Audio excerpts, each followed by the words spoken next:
Hello students and dear friends, welcome to the lecture room of pharmaceutical chemistry 2। और आज के pharmaceutical chemistry 2 के class में हम पढ़ने वाले हैं बहुत ही इंपॉर्टेंट टॉपिक डायरेटिक्स के बारे में।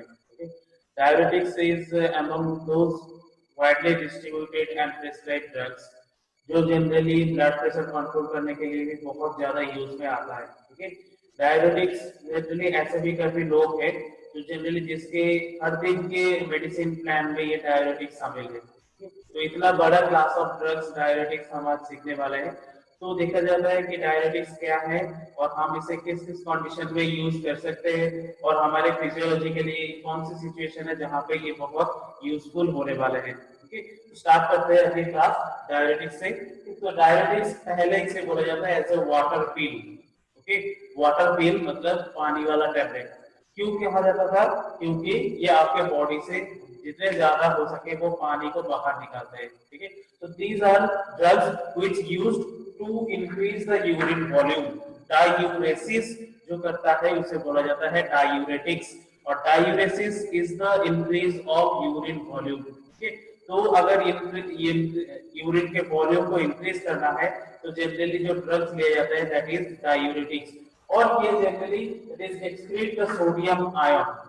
ओके, तो आपके बॉडी में अगर बहुत ज्यादा सोडियम आयन हो रहा है, जिस कंडीशन को बोला जाता है हाइपरनेट्रेमिया।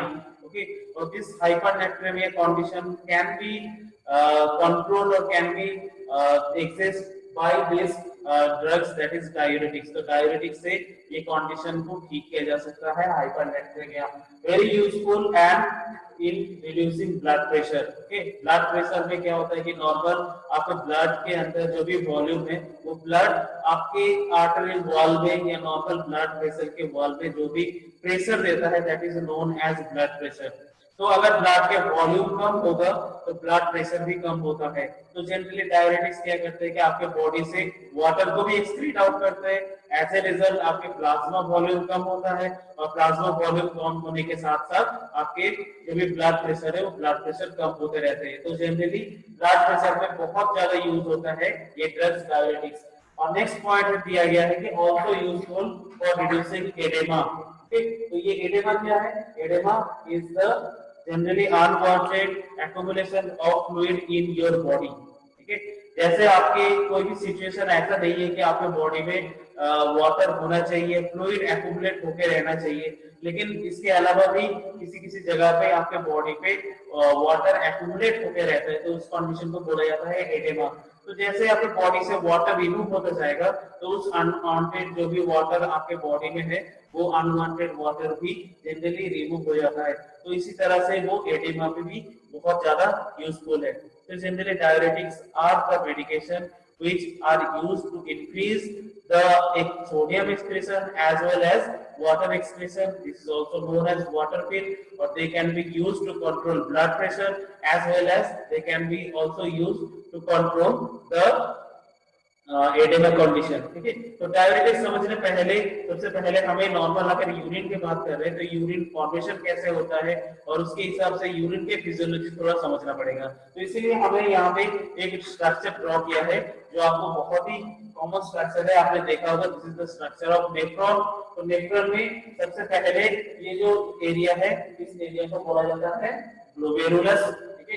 नेक्स्ट ग्लोमेरुलस के बाद जो एरिया आता है इस एरिया को बोला जाता है प्रॉक्सिमल कन्वोल्यूटेड ट्यूब्यूल। यहाँ पे नाम भी दिया हुआ है PCT, that is proximal convoluted tubule. और इस एरिया पे सबसे maximum sodium that is 65 to 70% of the sodium reabsorb होता है। ओके, ये याद रखिएगा, प्रॉक्सिमल कन्वोल्यूटेड ट्यूब्यूल में सबसे ज्यादा सोडियम रीअब्सॉर्ब होता है। उसके बाद तो जो नेक्स्ट पोर्शन है दैट इज एक डिसेंडिंग लिंब, क्योंकि ये लिंब लूपोफेनली में जा रहा है तो ये लिंब जनरली डिसेंड हो रहा है, that is thick descending limb. Next जो U area portion that is known as loop of Henle. उसके बाद PAL that is thick ascending limb, क्योंकि ये लूपोफेनली से एसेंड या ऊपर की तरफ जा रहा है, that is thick ascending limb. और इसके बाद जनरली क्या होता है कि जल्दी से डीसीटी, ओके, और डिजिटल कन्वोल्यूटेड ट्यूब्यूल। अब डीसीटी के बाद जो भी दैट इज कलेक्टिंग डक्ट और सीडी कलेक्टिंग डक्ट। तो यहाँ पे वाटर क्या होता है कि एब्जॉर्ब होता है, उसके बाद नॉर्मल वो क्या होता है कि यूरेथ्रा के थ्रू से ऐसे यूरिन के थ्रू निकलता है। तो यहाँ पे नॉर्मल जो भी ब्लड और ब्लड में सॉल्युबल आयन होता है, जो भी सॉल्युबल कंटेंट होता है, हो सकता है ग्लूकोज हो सकता है वो यूरिया हो, कुछ भी हो, तो वो जनरली ग्लोमेरुलस में एब्जॉर्ब होता है। ठीक है, एब्जॉर्ब होके उसके बाद कंप्लीट इस ट्यूब में आते आते आते कंप्लीटली कलेक्टिंग डक्ट में जाता है। ठीक है, अगर देखा जाए according to the normal science, generally 98 to 99% जो वाटर आपके बॉडी में बनता है या सॉल्युबल होता है वो वापस से रीअब्सॉर्ब होता है, और 1.5% 2% ऑफ द टोटल कंपोनेंट होता है कि वो एक्सक्रीट होता है। मतलब यहाँ से वाटर आपके रीअब्सॉर्ब तो हो रहा है ग्लोमेरुलस में, किडनी में, ठीक है, लेकिन किडनी में जो भी रीअब्सॉर्ब हो रहा है इसके साथ साथ वो जब तक कलेक्टिंग डक्ट में जाता है मैक्सिमम ऑफ वाटर, उसके साथ साथ जो भी आयंस होता है वो वापस से सोख लिया जाता है, दैट इज रीअब्सॉर्ब। ओके, वापस से एब्सॉर्ब होता है, इसीलिए बोला जाता है रीअब्सॉर्ब। तो वो रीअब्सॉर्ब अलग अलग स्पेस में होता है, कभी होता है प्रॉक्सिमल कन्वोल्यूटेड ट्यूब्यूल में, कभी होता है लोबर वेंट्रिकल में, कभी होता है थिक डिसेंडिंग लीफ, कभी होता है थिक असेंडिंग लीफ में, कभी होता है डिस्टल कन्वोल्यूटेड ट्यूब्यूल में।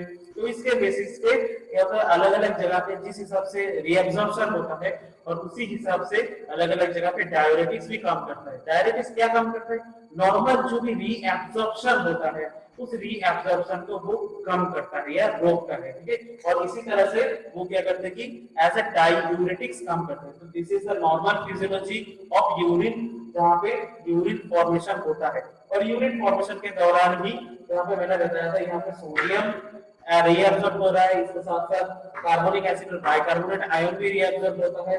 इस एरिया में देखिए सोडियम, क्लोराइड, पोटेशियम ये सारे रीअब्सॉर्ब हो रहा है। ठीक है, इसके साथ साथ डिस्टल कॉम्पोनेंट ट्यूब्यूल में भी सोडियम रीअब्सॉर्ब होता है, और कलेक्टिंग डक्ट में भी किसी भी तरह से कुछ कंपोनेंट वो भी रीअब्सॉर्ब होता है। इसके साथ साथ वाटर भी रीअब्सॉर्ब होता है, क्योंकि अगर सोडियम आयन होता है तो सोडियम आयन वाटर में सॉल्युबल होके ही वो रीअब्सॉर्ब होता है। ऐसा नहीं है कि सोडियम जो भी आयन है वो डायरेक्ट अपना रॉ रीअब्सॉर्ब हो रहा है, उसके साथ साथ कोई भी वाटर रीअब्सॉर्ब नहीं हो रहा है। Okay, this is a golden rule that when sodium goes to another place, water always follows him। ठीक है, सोडियम के साथ साथ वाटर उसे हमेशा फॉलो करता है, चाहे वो एब्जॉर्ब हो तो वाटर भी एब्जॉर्ब होगा, अगर रीअब्जॉर्ब होगा सोडियम तो वाटर भी रीअब्जॉर्ब होगा। तो इसी हिसाब से वाटर कम कम होके जो फाइनल जो यूरिन वॉल्यूम, वो फाइनल यूरिन वॉल्यूम जितना अमाउंट एब्जॉर्ब होता है उससे कम ही आता है। ठीक है, तो हमें जो भी डाययूरेटिक्स का मैकेनिज्म है वो क्या है कि जो ये रीअब्जॉर्प्शन हो रहा है कंप्लीट नेफ्रॉन में, किसी भी तरह से उस रीअब्जॉर्प्शन को रोकना है। ठीक है, जैसे वो रीअब्जॉर्प्शन रोक दिया जाएगा तो धीरे धीरे क्या होगा, इस कलेक्टिंग डक्ट में यूरिन का वॉल्यूम बढ़ेगा। यूरिन का वॉल्यूम बढ़ने का मतलब ही ये है कि आपके बॉडी में जो भी वाटर है वाटर धीरे धीरे से निकल रहा है, और जैसे वाटर निकलता है मतलब आपके ब्लड के प्लाज्मा के वॉल्यूम कम हो रहा है। प्लाज्मा के वॉल्यूम जैसे कम होगा वो जो भी वॉल है ब्लड वेसल वॉल उसमें प्रेशर बहुत कम देगा, तो धीरे धीरे ब्लड प्रेशर भी कम होता रहता है। This is the normal physiology, और वो कैसे ब्लड प्रेशर को कम करता है। तो इसके बाद जैसे अगर थोड़ा बहुत समझ में आ गया है तो क्लासिफिकेशन की तरफ बढ़ता है कि क्लासिफिकेशन क्या किया गया है, वो अलग अलग मैकेनिज्म के बेसिस पे वो क्लासिफाई किया गया है। कुछ मैकेनिज्म के बेसिस पे अलग मैकेनिज्म हर किसी का अलग अलग है, वो एक्टिंग मतलब किसी किसी एरिया में पर्टिकुलर एरिया में वो एक्टिंग होता है।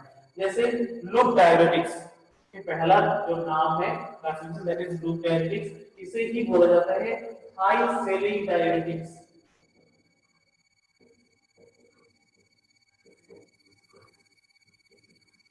कभी इसी नाम से भी आपको मिलेगा हाई सेलिंग डाययूरेटिक्स, तो दोनों सेम है लूप डाययूरेटिक्स और हाई सेलिंग डाययूरेटिक्स, क्योंकि वो क्या करते हैं कि नॉर्मल लूप ऑफ हेनरी के बाद जो ठीक असेंडिंग लिंक, इस ठीक असेंडिंग लिंक में वो काम करता है लूप डाययूरेटिक्स। ठीक है, और इसमें एक ड्रग है फ्यूरेसेमाइड, बहुत ही यूजफुल ड्रग है फ्यूरेसेमाइड। नेक्स्ट है CA inhibitor, CA that is carbonic anhydrase inhibitor. Carbonic anhydrase is enzyme.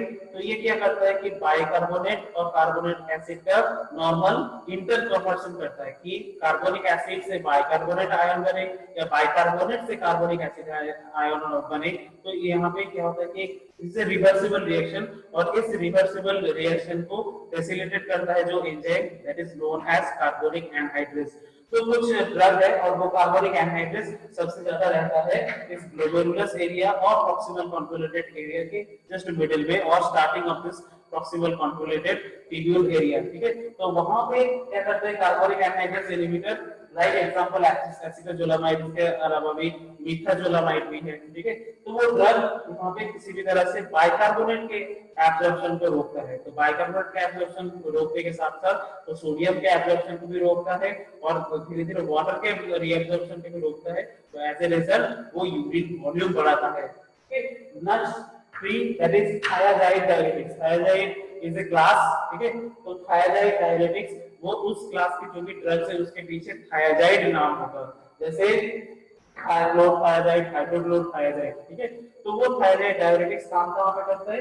वो काम करता है DCT में। ठीक है, that is distal convoluted tubule, जो ये एरिया है। ठीक है, that is after the loop of Henry and before the collecting duct, this area is known as distal convoluted tubule. और इस डिस्टल कन्वोल्यूटेड ट्यूब्यूल में क्या होता है कि जो भी ड्रग्स यूज होता है that is known as thyroid diuretics, वो भी सोडियम के एब्जॉर्प्शन रीएब्जॉर्प्शन को रोकता है।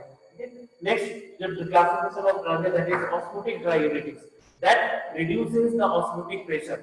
और जैसे वो ऑस्मोटिक प्रेशर को रिड्यूस करता है, ठीक है, साथ ही साथ तो वाटर के ऑस्मोटिक प्रेशर के बाद साथ साथ वो वाटर एक्सक्रीशन बढ़ता है।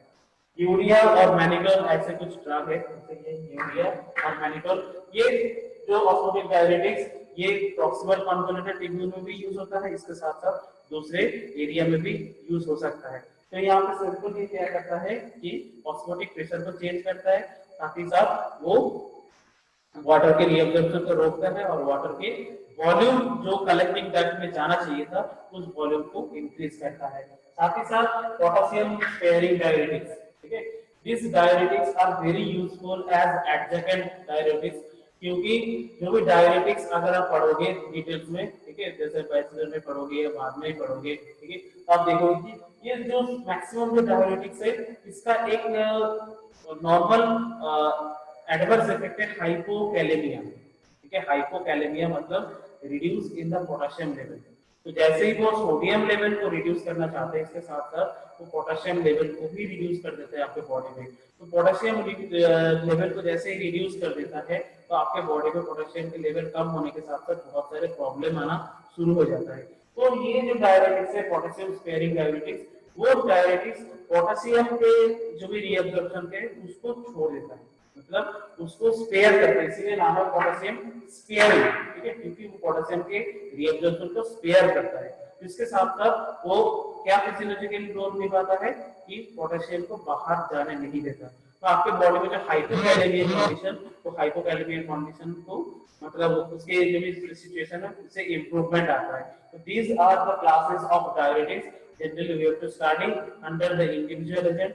तो दोस्तों आज की क्लास में हमने क्या पढ़ा डायरेटिक्स के बारे में। डायरेटिक्स क्या है, उसे कॉमन फॉर्म में वाटर पिल कहा जाता था। इसके साथ साथ क्यों यूज किया जाता है, ठीक है, यूरिन के वॉल्यूम को इंक्रीज करने के लिए। इसके साथ साथ सोडियम आयन को एक्सक्रीट करने के लिए यूज किया जाता है। इसके साथ साथ वो कौन से डिजीज कंडीशन है जहाँ पे वो यूजफुल हो सकता है।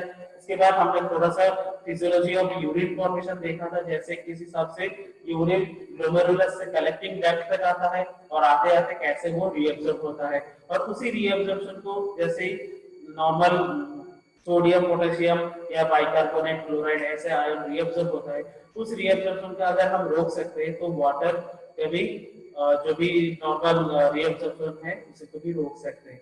तो इसी के बेस पे नॉर्मल ये डायरेटिक्स का क्लासेस है जो अलग अलग मैकेनिज्म के ऊपर काम करता है और अलग अलग एरिया ऑफ नेफ्रॉन भी काम करता है। इसके बेसिस पे loop diuretics, carbonic anhydrase inhibitor, thyroid diuretics, osmotic diuretics और पोटेशियम स्पेयरिंग डायरेटिक्स के बारे में नॉर्मल बेसिक इंट्रोडक्शन हमने पढ़ा है और उसके साथ साथ थोड़ा सा जो भी मैकेनिज्म वो हमने देखा। तो नेक्स्ट क्लास में हम ये इंडिविजुअल जो भी एजेंट है डायरेटिक्स के उसके बारे में पढ़ेंगे, उसके ब्रांड नेम, उसके डोसेज फॉर्म और कैसे वो काम करता है डायरेटिक्स के साथ साथ, और कहां-कहां पे हम इस डायरेटिक्स को यूज कर सकते हैं प्रिसाइजली, और उसके साथ साथ उसके जो भी नॉर्मल बेसिक प्रॉपर्टीज है अकॉर्डिंग टू सिलेबस वो हम देखेंगे। तो thank you friends, thank you for your time. Hope कि आपको ये लेक्चर में कुछ भी समझ में आया है। अगर कुछ भी आप ऐड ऑन करना चाहते हैं या कुछ भी आपको और जानना है प्लीज आप कमेंट कीजिए। Thank you friends, thank you again.